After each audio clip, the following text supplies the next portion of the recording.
the Book of Romans series. Get the big picture of what saved by grace means for you, and understand more deeply faith, righteousness, sin, forgiveness, and other Christian cornerstone.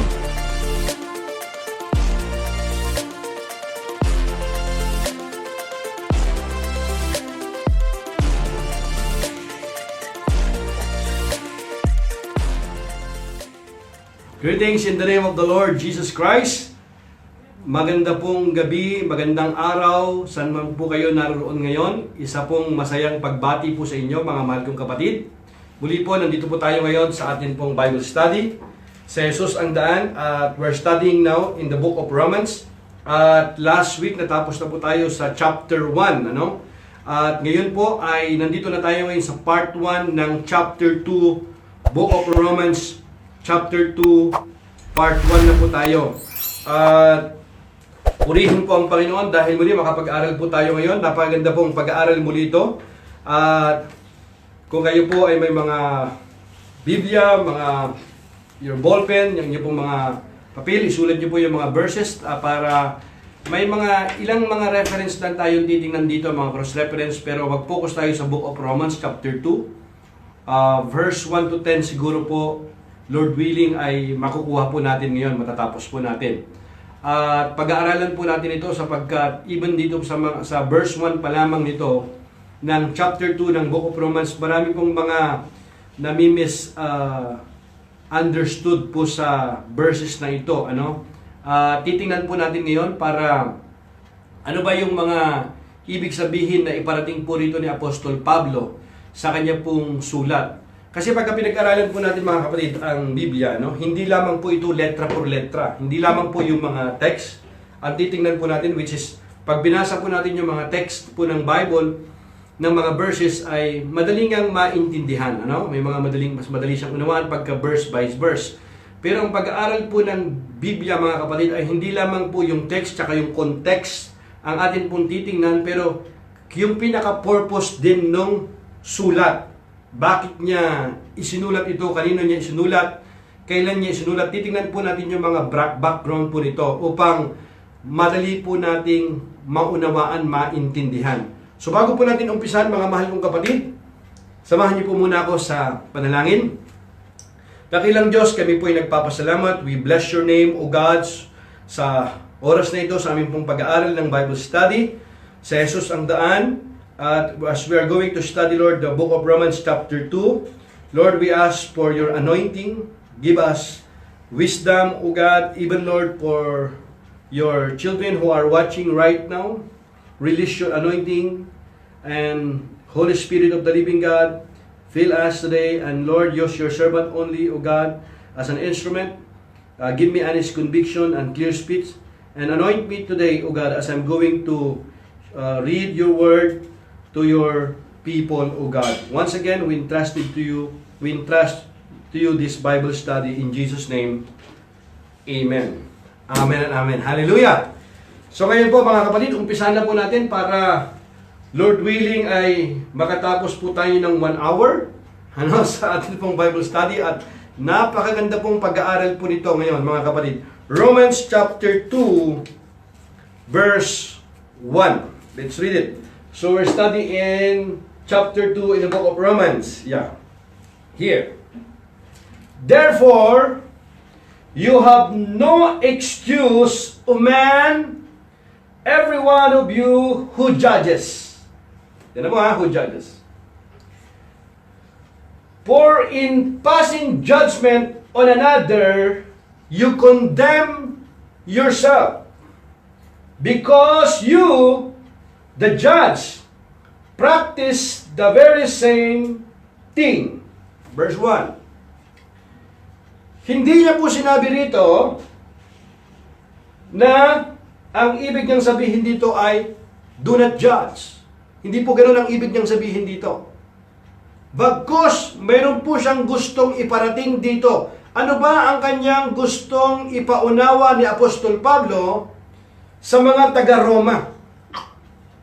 Kaya ang sabi niya dito, therefore you have no excuse, O man, every one of you who judges, For in passing judgment on another, you condemn yourself because you, the judge, practice the very same thing. Now, dahil dito, wala kang maidadahilan o tao, sino ka man na humahatol, sapagkat sa iyong ng iyong sarili ang hinahatulan mo, sapagkat ikaw na humahatol ay gumagawa ka ng gayong ding mga bagay. Sa English, ganito ang pagkakasabi niya, mga kapatid, for in passing judgment on another, you condemn yourself. Hindi niya po sinasabi ditong do not judge. Kasi mga kapatid, tandaan po natin, mayroong judgment na tama at hindi tama. Halimbawa, bigyan ko kayo ng halimbawa, para makita po natin. Kasi namimiss use ng mga marami. Di ba sinabi mo, do not judge, do not judge. Ano bang ibig sabihin ng do not judge? Kasi minsan ginagamit natin itong excuse Kundi ang gusto niyang iparating dito, na huwag kang hatol ng hindi tama. Kasi ang paghatol na ginagawa po nila rito, ay sila yung humahatol na sinasabi nilang masama yon, pero sila mismo gumagawa ng masama. Kaya ang sinasabi po rito ni Apostol Pablo, wala kayong excuse. Kasi kung sinasabi natin do not judge, kung babalikan natin itong Romans chapter 2, bago nagkaroon ng chapter 2, nagkaroon muna ng chapter 1. Kung umpisahan natin dito sa chapter 1, verse 18 hanggang dito, makikita natin dito yung mga sulat na sinasabi ni Pablo na mga bagay na hindi dapat gawin. Yun ay paghatol ayon sa Ebanghelyo, mga kapatid. Pero kahit sa Apostol Pablo, kung titingnan po natin, ang kanya pong paghatol ay mayroong hangganan. Nag-umpisa kasi po yan hanggang sa chapter 1, verse 18 to 32. Kung babasahin po natin yun, napag-aralan po natin, mga kapatid, nung nakaraan, yung mga very sensitive na mga issue, very controversial na mga issues. Pinag-usapan po natin last time yon. So ngayon, anong ibig niyang sabihin dito? Ano ang gusto niyang iparating? Hindi niya sinasabing do not judge. Ang sinasabi niya ganito, you have no excuse on every one of you who judges. Any one of you who judges. Ibig sabihin, kasama rin kayo. Kasi papansinin po natin, mga kapatid, mayroon kasing mga Hudyo na ang mga Hudyo kasi nito, kung papag-aralan natin, mga kapatid, ang konteksto nito, sila po yung mga Hudyo kasi ang Diyos kasi ay nakipagtipan sa kanila. Sila yung unang-una, na nakaalam ng law. Alam nila ang aral. Alam nila ang aral mula sa kanilang mga patriarkang si Moses. Nag-umpisa ito kasi yung mga aral ito na makipagtipan sa kanila ang Diyos kay Abraham, Isaac at saka Jacob hanggang sa kapanahon ni Moses. Yung batas na ito. Alam nila yung aral. Pero dahil alam mo yung aral, hindi nangangahulugan dito na excuse ka na, humatol ka na, tapos gagawin mo na yung gusto mo. Ang sinasabi rito ni Apostol Pablo, you have no excuse, O man, every one of you who judges. For in passing judgment on another, you condemn yourself. You condemn yourself because you, the judge, practice the very same thing. Halimbawa, mga kapatid, mayroong isang mayroong isang bata. Ni-rape ito. Sexual abuse ang batang ito. Sasabihin mo ba sa akin na do not judge? No. Bakit do not judge? Yung gumawa ng karumal-dumal na kasalanan sa batang yon, kailangan husgahan. Halimbawa, ang isang murderous, mamamatay tao, sasabihin mo ba na hindi do not judge? No. You have to judge it. Mahalaga po yan, mga kapatid. Hindi po natin ito dapat ma-misunderstood. Kasi minsan may mga na-misunderstood ito yung do not judge, do not judge. Ang tinutukoy niya po rito, tingnan po natin, mga kapatid. Now,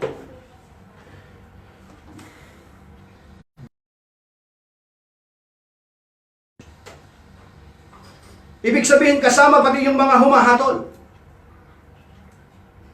Paul assumes they are congratulating themselves that they are not like the people described in Romans chapter 1. No, hindi sila gano'n. Akala kasi nila rito, doon sa Romans chapter 1 na lahat ng mga gumagawa ng mga bagay dito, sinasabi nila sa kanila, para bang tinitingnan nila yung sarili na hindi kami kasama dyan. Kasi alam namin yung kautusan. Kita nyo? Mayroon dito makikita natin yung mga self-righteous Now, since you know the justice of God as evidenced by the fact that you are judging others, you are without excuse because in the very act of judging you have condemned yourself. Murray. Siya po ang nagsabi niyan, mga kapatid. That's why in verse 2 the Bible says, but we are sure, you see in verse 2, but we are sure that the judgment of God, kita mo? Si even God mayroong judgment Because God is love, there is judgment. Hindi natin dapat na-misunderstand, God is love, God is mad, doesn't mean you are excuse doon sa masamang ginagawa mo na. Sa kasalanan ginagawa mo. Huwag po nating mami-misunderstood po yon. Minsan ginagawang excuse yun Yung kasalanan, hindi, God is love, Diyos ay pag-ibig. Doesn't mean you are excuse na doon. No, mga kapatid. Hindi po ganoon ang ibig niyang sabihin dyan. Kaya nga, God is love, kaya siya dapat siya. At yung judgment ng Panginoon, that the judgment of God is according to truth. Think about that. Alam niyo po ba mga kapatid, kapag ikaw ay hindi mo hinahatulan, mamaya, titinan ko yung verse sa inyo. Pag mayroong bagay, na masama at hindi mo inatulan, ikaw ay nagkakasala. Pag ang isang mabuti naman, inahatulan mo ng masama, nagkakasala ka rin, baliktad din yun. Saan ka lulugar ngayon? Mamaya, titingnan po natin yan in John 17:14. Titingnan natin mamaya yan. Now, but we are sure that the judgment of God is according to truth against them which commit such things. Nami-misunderstood ka nila doon. Simula kasi dito sa verse 1, kahit in Matthew chapter 7. Ang Panginoong Jesus mayroong step na sinabi niya, yung tamang paghatol. Ang pinapakita niya rito nga, yung troso sa iyong mga mukha sa mata mo, tanggalin mo muna, sabi niya, para makita mo. Anong pinapakita niya rito? Dapat tamang paghatol. At nalalaman natin na ang hatol ng Diyos ay ayon sa katotohanan. Kita nyo? Ang Diyos humahatol. Ayon sa katotohanan. Tayo rin mga kapatid, huwag mong i-mention, do not judge. Humahatol tayo pero dapat tama. At mayroong hangganan. Kahit si Apostol Pablo na sumulat po ng Ebanghelyo almost 1/3, mayroon ding hangganan. Makikita natin yan sa Corinthians. Kasi ang final judge at the end, ang Diyos. Kailangan wag din tayong lalampas doon. Ang batayan po natin ay yung salita po ng Diyos. Ito yung Bible, yung Scripture. Do not go beyond the Scripture. At nalalaman natin na ang hatol ng Diyos ay ayon sa katotohanan, laban sa kanila na mga nagsisigawa ng gayong mga bagay. Yun. Tingnan nyo mga kapatid. Now in verse 3, magkakasama to. Kailangan upang maintindihan kasi natin mga kapatid, huwag lang yung verse 1, tingnan natin. Tingnan natin yung pinaka-konteksto nito. Now, since you judge others for doing these things, why do you think you can avoid God's judgment? Kita mo? When you do the same things. Ayan. Ibig sabihin, hindi ka excuse. Kasama ka. Ngayon, kung humahatol ka sa iyong kapwa, tiyakin mo yung paghatol mo ay tama ayon doon sa kalooban ng Panginoon dahil ikaw din naman ay hahatulan ka. Hindi dahil ikaw nakaalam ka ng mabuti, alam mo ang aral ng salita ng Diyos, excuse ka na, hindi ganon. Ito ang ibig sabihin po yan mga kapatid. At iniisip mo baga ito, o tao, na humahatol sa mga nagsisigawa ng gayong mga bagay at ginagawa mo ang gayon din na ikaw ay makatatanan sa hatol ng Diyos. Tanong, kita mo? Hallelujah. Purihin ang Panginoon. Kaya ang sabi in John 7:24, sabi niya rito, look beneath the surface so you can judge correctly. Kita mo? Look beneath the surface so you can judge correctly. So, hindi niya sinabing do not judge. You can judge correctly, but look beneath the surface. Tingnan mo lahat ng mga anggulo. Suriin mong mabuti, pag-aralan mo. Other version, it says what? Judge not according to the appearance, but judge righteous judgment. This is in King James Version, correct? This is in King James Version. The other one is in New Living Translation, in LT.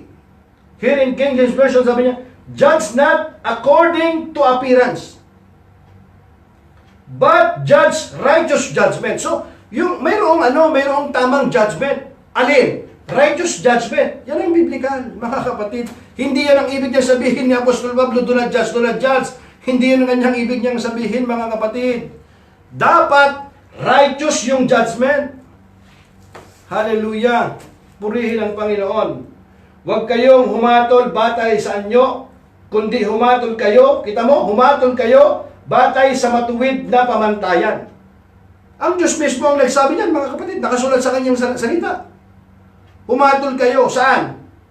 Batay sa matuwid na pamantayan. Mayroong matuwid kasing pamantayan. Hindi yung sinasabi natin, ginagawa nating excuse dahil mayroon tayong ginagawang masama. Ayaw nating magpatuwid, kaya sinasabi natin doon sa mga kapatid natin o kaya sa mga leaders natin, elders natin, do not judge. Di ba sabi ng Bible, do not judge, kita mo? Hindi natin naintindihan kasi yung context noon, mga kapatid. Hindi ganoon ang ibig niyang sabihin. Ang Panginoon nga nagsasabi niya, humatol kayo, sabi niya, kundi humatol kayo batay sa matuwid na pananampalataya. Ang sinasabi niya, huwag kayong humatol batay sa anyo. Ibig sabihin, mayroong step by step. Mayroon siyang ibinigay na pamantayan. Hindi dahil nagsabi lang sa iyo yung isa, pinaniwalaan mo na kaagad. Hindi ganon. Ibig sabihin, suriin mong mabuti. Kung yung bang nagsasabi sa iyo ay totoo, baka mamaya chismis lang. So, ang nangyayari?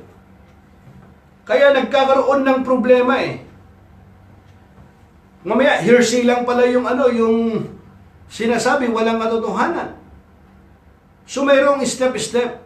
Kaya wag po natin gagamitin yung verse na yun na do not judge, do not judge, do not judge. Anong ibig niyang sabihin, do not judge?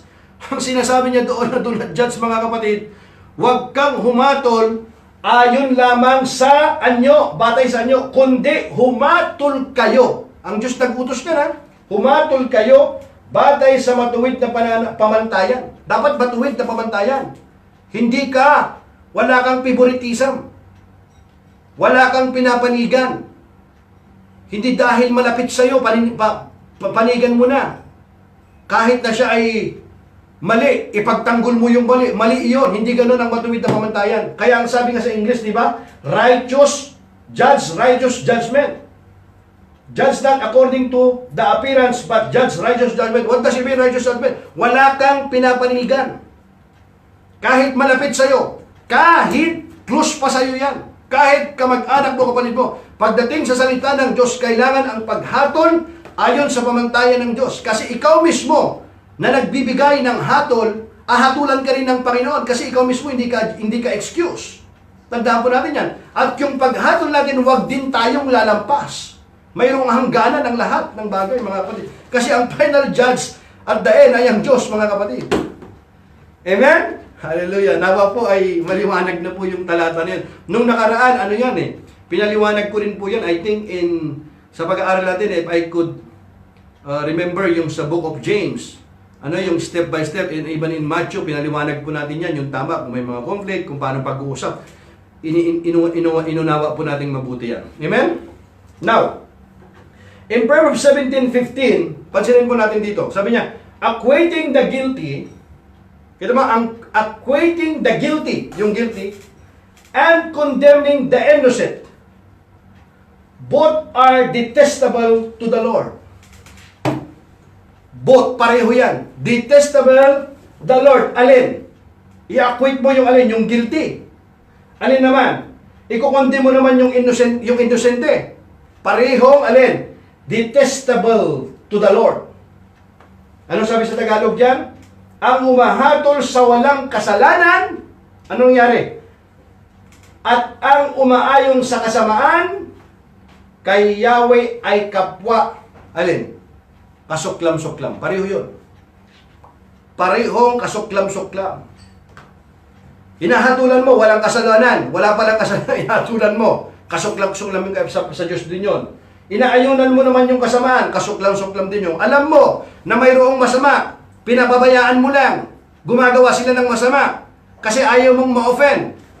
Alam mo, halimbawa sa church, sa isang ministry, alam mo na mayroong hindi tama, tumatahimik ka lang.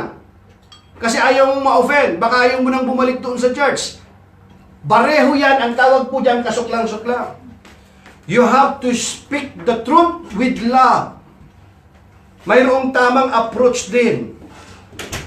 Approach. Amen? Ganun po yun. You have to speak the truth with love. Yes, may pag-ibig. You have to be compassionate, but you have to be honest also at the same time. Why? Kasi mayroon tayong batayan ang salita ng Diyos. Saan ka lulugar dito kung do not judge? Ang sabi ng Panginoon, judge. Righteous judgment nga lang. Kasi kung hindi ka naman humatol, alam mong dapat hatulan, yan ay kasuklam-suklam sa Panginoon.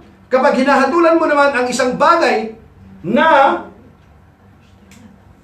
humahatol ka naman sa walang kasalanan at umaayon sa kasamaan, kay Yahweh ay kapwa kasuklam-suklam. Kawikaan 17:15. Yun. Nawa po mga kapatid ay maliwanag na. Amen? So saan tayo lulugar doon? So yung sinasabi natin, do not judge. Oh, hindi ganun ang pagkakasabi niya. Nung ibig niyang sabihin doon ni Apostol Pablo. Ang pinapakita niya rito na huwag kayong humatol kasi yung mga to, kung inahatulan nila yung kanilang kapwa, na gumagawa sila ng mali, kasalanan, sila mismo na humahatol, gumagawa nito. So ang sabi ni Apostol Pablo, hindi kayo excuse kahit alam ninyo yan. Kahatulan din kayo.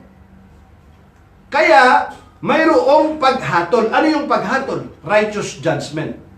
Why? Kasi ang Diyos mismo ang nag-utos dun Wala ka rin dapat yung mayroong kang tamang pamantayan. Wala kang papanigan. Amen?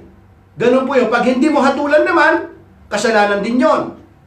Pag humatol ka naman sa may kasalanan din yon. Ang sabi nga, kasuklam-suklam, detestable sa Panginoon yan. Kaya kailangan mga kapatid, alam natin yung aral, yung salita ng Diyos, para hindi po tayo mapahamak. Ganun din yung atin pong kapwa. Amen? Purihin ang Panginoon. Nawa po ito ay maliwanag na kung mayroon po kayong tanong, i-comment nyo lamang po. Welcome po tayo dyan, God willing. Kung mayroon po kayong gustong itanong na hindi pa kayo naniwanagan, i-text nyo lamang po dyan. At may awa po ang Diyos ay atin pong babasahin yung kasagutan.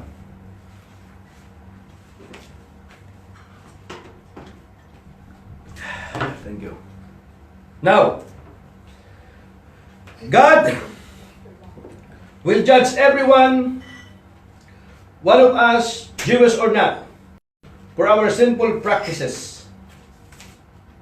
That sin does not lose its essential character by being committed in the midst of religious privileges. And that those who profess to be the people of God have no special license to sin. Wala po yan. Maliwanag yan. Wala kang special license to sin dahil alam mo yung salita ng Diyos, nagtuturo ka, hindi ka hindi ka excuse.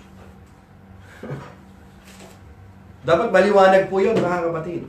Amen? Now in verse 4, Romans chapter 2 verse 4. Dito lamang tayo. Now, or do you think lightly of the riches of His kindness?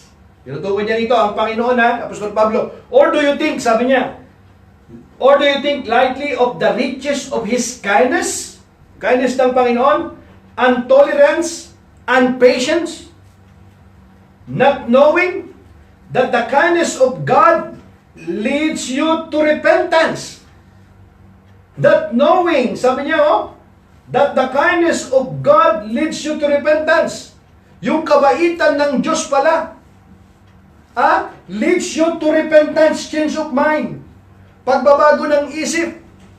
Yung kabaitan ng Diyos, dapat yung kabaitan ng Diyos, yung kanyang tolerance and patience niya, hindi mo ito inaabuso, you don't take for granted.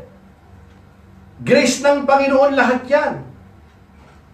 Pero yung kindness niya daw, yung kanyang kabaitan, alin? Not knowing that the kindness of God leads you to repentance. Hallelujah! Binibigyan ka niya ng pagkakataon upang ikaw talaga ay magsisi. Ayaw niya kasi na ikaw ay mapahamak. Ganong kabait, kabuti ang Diyos. Mayaman sa kanyang biyaya. Punong-puno ng grasya ang ating Diyos. Hallelujah! Pero ang kagustuhan niya talaga leads you to repentance. Kaya ang sabi niya, mga kapatid, hinahamak mo ang mga kayamanan ng kanyang kabutihan at pagtitiis at pagpapahinuhod na hindi mo nalalaman na ang kabutihan ng Diyos ay siyang umaakay sa iyo sa pagsisisi. Kita mo? Yung kabutihan ng Diyos ang siyang umaakay sa iyo sa pagsisisi. Hallelujah. Paano nangyari yon? Hindi ba sa kabila ng ating maraming mga pagkukulang, pero pinagpapala ka at iniingatan ka pa rin ng Diyos? Sa kabila ng ating maraming mga pagkukulang? Alam kasi ng Panginoon lahat kasi ang buhay natin hayag sa Panginoon. Kung i-judge ko, tingnan mo bigyan ko halimbawa. Think about it kung ikaw ay, halimbawa, lahat ng kilos mo, yung bang natatracks lahat ng kilos mo, sa sasakyan mo halimbawa, naka-record lahat ng violation mo, lahat ng kilos mo naka-video, siguro, sa loob ng 5 taon, o 7 taon ka muna, 7 taon, naka-record lahat yan. Alam, siguro daming violation bawat kilos mo. Tayo mga kapatid, kilala ng Diyos. Wala tayong maitatago sa Panginoon. Kaya nga ang sabi niya, yung kanyang pagtitiis, kabutihan at pagpapahinuhod. Sobra-sobra yon mga kapatid. Kaya ang pinapakita niya rito, wala kang excuse. Pag ikaw man ay humadol sa iyong kapwa, suriin mo rin, eksaminin mo yun yung sarili mo. Huwag mong sabihin na ikaw ay mabuti. Kasi kung pag-aaralan natin itong sumusunod na mga chapter, sinasabi niya rin na walang nakaabot sa pamantayan ng Diyos.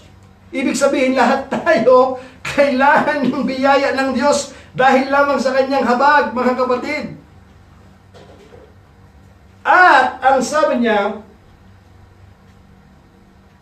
hinahamak mo ang mga kayamanan ng kanyang kabutihan at pagtitiis at pagpapahinuhod na hindi mo nalalaman na ang kabutihan ng Diyos ay siyang umaakay sa iyo sa pagsisisi. Hallelujah. Ganun po yun mga kapatid.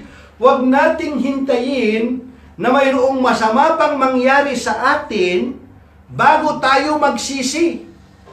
Yung kabutihan pa lamang ng Diyos, kabutihan ng Diyos ay siyang umaakay sa iyo sa pagsisisi. Tingnan mo na yung bagay na yun.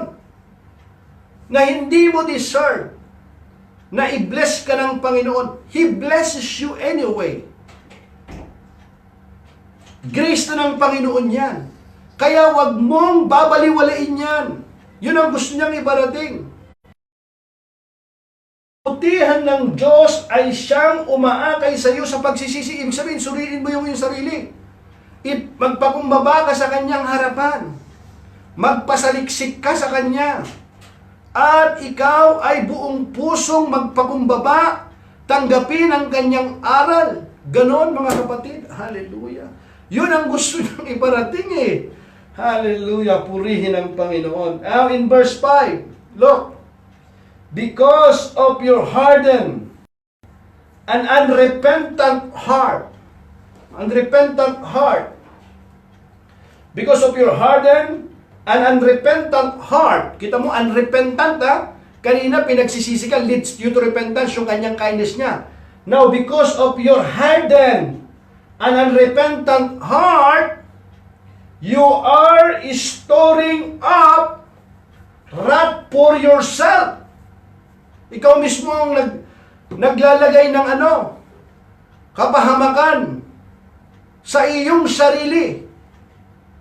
In the day of wrath. Kita mo? When God's righteous judgment is revealed. Kita mo? Kasi yung God's righteous judgment is revealed. Wala ka namang dadahilan sa Panginoon. Kasi yung kanyang judgment niya ay righteous yan. Ilalabas sa iyo lahat yan eh. But because of your hardened, unrepentant heart, think about unrepentant heart. Yung kindness niya nga, leads you to repentance na. Ngayon, matigas pa rin ang iyong puso. Di ba? Sabi isang verse sa Tagalog, datapwat, ayon sa iyong katigasan at iyong pusong hindi nagsisisi. Kita mo, pusong hindi nagsisisi. Katigasan kasi yan eh. Hindi. Kaya ko to. Hindi naman ako gaanong masama. Hindi naman ako religious, pero lang ako, dito lang ako, pero hindi naman ako ganong kasama. Hindi tayo dapat mag-justify sa Panginoon. Ang gusto ng Panginoon, magpakumbaba ka at magsisi. Yun ang gusto ng Panginoon. Huwag tayo magdadahilan pa. Kasi kung susuriin na, kung i-examining mabuti ng Panginoon yung ating puso, yung ating isipan, yung ating gawa, wala naman tayong may pagmamalaki sa Panginoon. Lahat po tayo mga kapatid, hindi nakaabot sa pamantayan ng Diyos. Kasi kung ikaw ay dumadahilan ka pa sa Panginoon, ang gusto ng Panginoon, sabi niya, di ba? Isaiah 1, come, let us reason together. Come, ang invitation niya. Ng Panginoon. Pero hindi mo kailangang i-justify yung mga gawa mo. Ang gusto ng Panginoon, magpakumbaba sa kanyang harapan, aminin na tayo nga ay nagkasala, aminin natin na hindi tayo nakaabot sa kanyang pamantayan, magsisi tayong totoo, at ang sabi ng Biblia, datapwat ayon sa iyong katigasan. Ibig sabihin, paulit-ulit kang tinatawag ng Panginoon na magbalik loob sa Kanya, isuko ang kasalanan, dinidili mo ng dinidili, saka na lang, hindi ako handa. Ang tawag dyan, partial obedience. Partial obedience equals disobedient. Disobedience din yan. Yung partial, kalahati muna, hindi muna lahat. Tapos delay, obedience din yan. Delay obedience, disobedience din yan. Disobedience, rebellion. Sa Panginoon, yun ang kasalanan. Ang ibig sabihin, rebellion yun. Nagre-rebelde ka sa Panginoon, yun ang ibig sabihin nun. Alam mo na tama, pero hindi ka rin mo kasi ganoong kadali yun eh. Naintindihan ko hindi kadali yun. Pero hindi natin hawak ang buhay. Kaya ang sabi po ng Biblia, if you hear the voice of the Lord today, do not harden your hearts. Kasi nobody can promise tomorrow. Yun ang gusto ng Panginoon. Habang hinihipo ka pa ng banal na Espiritu, ang salita ng Diyos na pakinggan mo agad-agad, magbalik loob ka, magsisi ka. Yun ang gusto ng Panginoon, mga kapatid. Ayon sa iyong katigasan at iyong pusong hindi nagsisisi, anong nangyayari? Tanungin natin yung Biblia. Ano po ba ang nangyayari sa pusong hindi nagsisisi? Anong nangyayari? Tuloy mo din. Ay nagtitipon ka sa iyong sarili ng puot. Kita mo sa iyong sarili ng puot sa kaarawan ng kapuutan at pagpapahayag ng tapat na paghuhukom ng Diyos. Kita mo? Kita mo, ayaw ng Panginoon na dumating ka dyan sa puntong ito. Kaya pag ang alam mo ng isang bagay ay mali na gustong ipatuwid ng Panginoon, isuko mo sa Panginoon. Mahirap kasi eh. Mahirap talaga sarili mong kayahan. Kaya nga, come, sabi ng Panginoon, invitation niya. Bakit? Sasamahan ka ng Panginoon kasi sarili mo ka kaya, hindi mo kaya. Pwede sa umpisa. Pero babalik ka na naman. Ganun po yun. Kasi bandage yun eh. Now, kaya ang sabi ng Hebrews chapter 3 verse 7 to 9, therefore, kita mo yan, therefore, just as the Holy Spirit says, Holy Spirit today, if you hear His voice, do not harden your hearts as when they provoke me. Kita mo, as in the day of trial in the wilderness, where your fathers tried me by testing me. Yung kabaitan niya, yung kanyang pagpapahinuhod ng Panginoon. Ano? And so my works for 40 years provoke me. Kita mo? Provoke me kasi yan eh. Yung nagmamatigas ka pa rin, ayaw mo pa rin isuko sa Panginoon. Dinidili mo ng dinidili sa kanilang, busy pa kasi ako ngayon eh. Kaya hindi talaga ako makapag-commit. Alam mo na mayroon kang gift, mayroon kang talents na pwede mong i-offer sa kingdom ng Panginoon. Pero hindi mo ginagawa. Hindi nalulugod ang Panginoon doon, kapatid. Yun ang totoo nun, kaya kailangan mong ipanalangin. Ipagdasal mo sa Panginoon. Humingi ka ng tamang guidance. Mahalaga po yun, mga mahal kong kapatid. Kaya nga sabi niya rito, therefore, just as the Holy Spirit kasi ito eh. Hindi kasi maganda na nagigrip yung Holy Spirit, mga kapatid. Banal na Espiritu to. Today, sabi niya, not later, not tomorrow, today, if you hear His voice. Anong sabi niya? Do not harden your hearts, because if you harden your hearts, ang tawag dyan, pusong hindi nagsisisi. Pag ikaw hindi ka nagsisi, naglalagay ka ng puot sa iyong sarili mismo. When they provoke me, pagpuprovoke yan sa Panginoon eh, as in the day of trial in the wilderness, alam natin ang nangyari in the wilderness, for 40 years. Nandun sila sa wilderness, sa ilang sila, paikot-ikot sila doon. Ilang araw lang yun, less than 2 weeks lang dapat, nandun na sila eh. Makarating sila doon sa lupang pangako nila, may enjoy na nila yung promised land ng Panginoon sa kanila. Pero walang nakarating sa kanila doon, maliban kay Joshua at kay Caleb. Kasi sila yung yung hindi mareklamo, sila yung marunong masunurin sa Panginoon. Ganun po yun.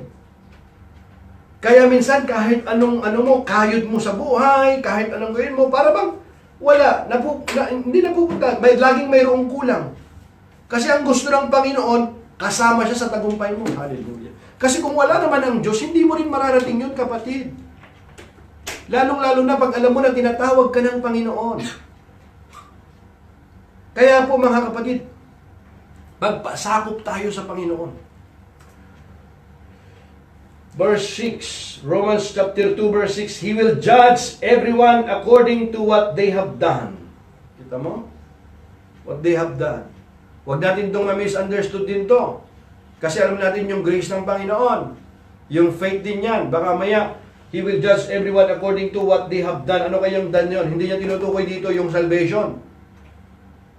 Ang tinutukoy niya po rito yung mga gawa, yung paghusga mo na hindi ayon sa kalooban ng Panginoon.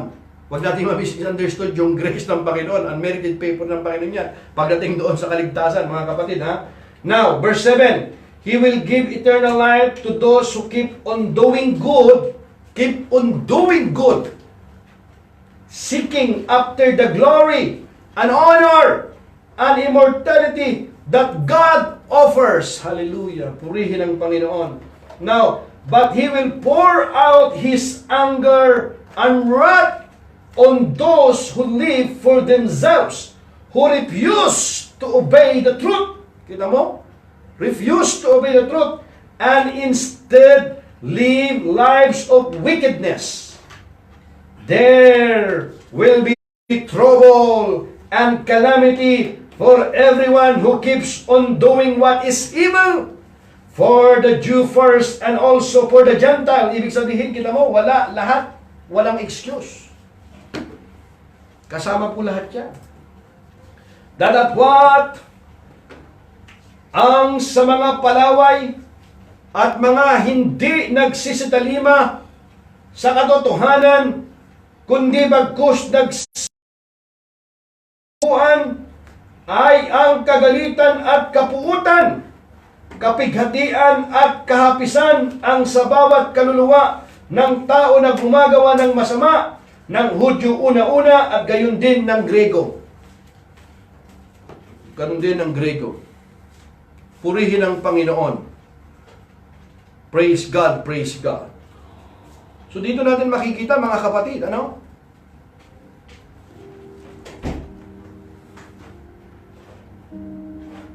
Sino makikita natin mga kapatid niya?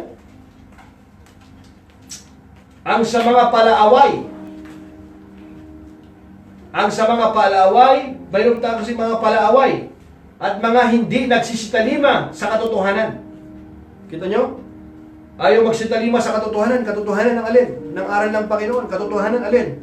Yung kanya pong salita, mga kapatid. Kundi bagkus nagsisusunod sa kalikuan. Yung kanilang sariling diskarte pa rin ang sinusunod nila. Hindi sila nagpapasakop doon sa kalooban ng Panginoon dito sa kanya pong salita. Nagsisusunod sa kalikuan ay ang kagalitan at kapuutan, kapighatian at kahapisan ang sa bawat kaluluwa ng tao na gumagawa ng masama. Kita niyo po? Nang gumagawa ng masama. Kaya po mga kapatid, ang panawagan ng Panginoon ay magbalik loob tayo, magsisi sa Kanya ng totoo. Ng Hudyo una-una at gayon din ng Grego. Lahat tinatawag ng Panginoon. Purihin ang Panginoon. God's Word was not written in tiny pieces, nor was it meant to be studied and understood in fragments. The words of any particular verse have to be understood in the context of the rest of that passage and chapter and book. Yan po, dapat po maintindihan natin mabuti mga kapatid. Kaya nga po yung verse 1, okay, maintindihan natin. Basahin natin, madaling maintindihan yung bawat verse. Verse 2, verse 3. Pero hindi dapat tayo huminto lang doon. Tingnan din natin yung kanyang context niya, yung purpose nung maintindihan natin, hindi tayo mamimislead. Hindi natin, katulad nung ipinaliwanag ko kanina sa inyo. Sa verse 1, mayroong tama. Dapat mayroong tamang pamantayan. At huwag dapat lumalambas doon sa pamantayan na ibinigay sa atin ng Panginoon. Kaya mahalaga itong atin pong Bible study mga kapatid. Si Jesus ang daan. Purihin ang Panginoon. Now if you have any question mga kapatid, you can type yung mga message nyo. Kung meron po kayong mga tanong, huwag po kayong mahiyang magtanong. You can type. Lord willing ay pwede po nating basahin, sagutin po natin yung tanong ayon po dito sa Biblia. In verse 10, but glory, honor, and peace to every man that worketh good, to the Jew first, and also to the Gentile. Hallelujah. But glory and peace to every man that worketh good, to the Jew first, and also to the Gentile. Hallelujah. Datapwat, kalwalhatian, at karangalan, at kapayapaan, ang sa bawat taong gumagawa ng mabuti. Sa Hudyo, ang una-una, at gayon din sa Grego. Purihin ang Panginoon. Kalwalhatian, at karangalan, at kapayapaan, ang sa bawat taong gumagawa ng mabuti. Kung talagang sinasabi mong mayroon kang takot sa Diyos, kung sinasabi mo talagang mahal mo ang Diyos, ano ang ninanais ng Diyos sa atin? God does not expect a life that is without sin. Hindi niya ina-expect sa atin yun. Pero hindi baga na tayong kanyang mga anak na kanyang iniligtas ay natutuwa, nalulugod tayo na Sumusunod sa kanyang kalooban. Kaya nga pag tayo po ay nagkakasala, nalulungkot tayo, agad-agad humihingi tayo ng tawad. Dahil ang talagang nais natin ay bigyan ng kaluguran, bigyan ng kalwalatian at karangalan ang ating Diyos na umibig at nagligtas sa atin. At kapag ginagawa po natin, kapatid, ay yung kapayapaan ang atin pong mararanasan sa ating buhay. Mayroon po tayong kapayapaan na mararanasan na hindi natin maipaliwanag yung kagalakan na bigay ng Diyos sa bawat sumusunod sa kanyang kalooban. Pero kung tayo po'y nagmamatigas, hindi kalooban kasi ng Panginoon kapag tayo po ay tinatawag niya na magbalik loob, magsisi. Katulad ng binasa natin dito sa verse 7 kanina. I mean doon sa verse 4. Tingnan natin yung verse 4 nga, anak. Here, or do you think lightly of the riches of His kindness and tolerance and patience, not knowing that the kindness of God leads you to repentance? Kaya ang sabi nga sa Tagalog, di ba? At pagtitiis o hinahamak mo ang mga kayamanan ng kanyang kabutihan at pagtitiis at pagpapahinuhot na hindi mo nalalaman na ang kabutihan ng Diyos ay siyang umaakay sa iyo sa pagsisisi. Kasi ayon ng Panginoon, tingnan nga natin yung verse 5 niya. Di ba? Datapwat ayon sa iyong katigasan at iyong pusong hindi nagsisisi. Ang nangyayari kasi sa pusong hindi nagsisisi, nagtitipon ka sa iyong sarili ng puot. Kasi yung kasalanan mismo mayroon ng konsekwensya. It's not because of God, but because of sin itself, there is a consequence. And God will never violate His word because He is a righteous judge. He must punish sin, but because He loves you. Na hindi natin deserve na tayo ay dapat pagpalain ng Diyos, ingatan ng Diyos, pero dahil sa kanyang biyaya, iniingatan pa rin tayo, pinagpapala pa rin tayo, sa kabila ng ating maraming pagkukulang. Bakit? Kasi ang nais po niya, mga kapatid, alin? Di ba? Pansinin natin dito, mga kapatid, Next. Balik natin doon, mga kapatid. So doon natin makikita, mga kapatid, na ang gustong ipakita sa atin ng Panginoon ay yung mayroon tayong pusong nagsisisi. Kasi ayaw niya tayo na mapahamak. Mahal ka kasi ng Diyos Amen? Kaya magpasuri tayo sa Panginoon, mahal kong kapatid. Sa oras na ito, mga kapatid, sa maikling atin pong pag-aaral na itong Bible study na ito, sa Jesus ang daan, kung alam mo na kinakausap ka ng Panginoon, paulit-ulit mo lang naririnig. Maaring maraming beses ka nang nakarinig ng aral ng Panginoon, na sinasabihan ka ng Panginoon, naririnig mo ang pagtawag sa iyo ng Banal na Espiritu. In Hebrews chapter 3, di ba? In sabi ng Hebrews, do not harden your hearts. In Hebrews chapter 3, verse 7 to 9, here, just as the Holy Spirit says, ang Banal na Espiritu kasi ang nagbibigay ng conviction. That's why do not grieve the Holy Spirit. Today, if you hear His voice, do not harden your hearts. Do not harden your hearts today, my brothers and sisters. Surrender your life to Christ today. Totally surrender your life. Completely, lahat. Yun ang gusto ng Panginoon. At yung iniisip mo na hindi mo kayang isuko sa Panginoon, pandaraya ni Satanas yan Kayang baguhin ng Diyos ang iyong buhay.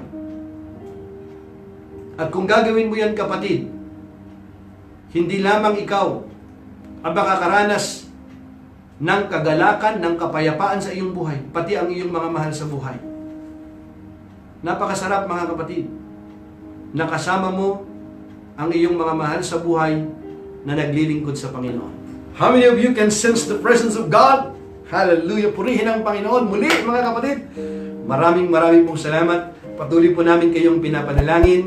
We really miss you na. We love you and we'll see you, Lord willing, tomorrow. Sumayin niyo po ang kapayapaan po ng Diyos. God bless. Hallelujah.